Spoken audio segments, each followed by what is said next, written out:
Assalamu alaikum wa rahmatullahi wa barakatuhu. ‘Yan uwana ɗalibai barkanmu da sake saduwa da ku a wannan lokaci. Insha Allahu yau za mu ci gaba cikin darasin da muke gabatarwa na chemistry da harshen Hausa. Kamar yadda za ku iya gani yau insha Allahu za mu tattauna ne akan branches of chemistry, wato rassan chemistry kenan. Rassan chemistry sun kasu kashi biyar kamar yadda za ku iya gani. Ɗaya akwai wanda ake kira biochemistry. Wannan ɓangare na chemistry yana nazartan sinadarai ne da suka ƙunshi abubuwa masu rayuwa.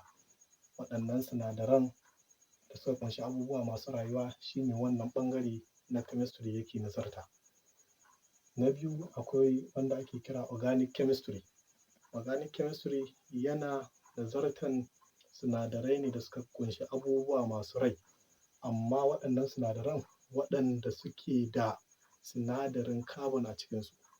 Akwai wani sinadari da ake cewa carbon wanda ake kira carbon. Wannan carbon ɗin saboda muhimmancin da yake da shi yasa aka ware wani ɓangare na chemistry musamman, babu abin da yake nazari sai waɗannan sinadaran da ke ƙunshe da wannan sinadarin na carbon. Insha Allahu idan karatu lokaci ya bamu dama, Allah ya yarda karatu zai kai mu a wurin insha Allahu. Na uku akwai wanda ake kira inorganic chemistry. Shi kuma wannan ɓangare na chemistry yana nazartan sinadarai ne da suka ƙunshi abubuwa waɗanda ba su da rai. Idan aka ce organic ana nufin abu mai rai, idan aka ce inorganic ana nufin abu mara rai. Mu fahimci wannan. Na huɗu akwai wanda ake kira physical chemistry. Shi physical chemistry wani ɓangare ne na chemistry da ke nazartan dangantaka da ke tsakanin abubuwa da kuma abubuwan da suka haɗu suka yi su. Abubuwa da suke wanzuwa. Mun faɗi a darasinmu na farko cewa duk wani abu da ya wanzu yana da composition. To waɗannan composition na abubuwan da suka haɗu suka yi wannan abun da ke wanzuwa shine wannan ɓangare na chemistry yake nazarta. Me ya dangantakan abin da ke wanzuwan da abin da suka tattaru suka yi shi. Wanga ɓangare na chemistry da ake kira physical chemistry shi ke nazarta akan wannan. Na biyar akwai wanda ake kira analytical chemistry.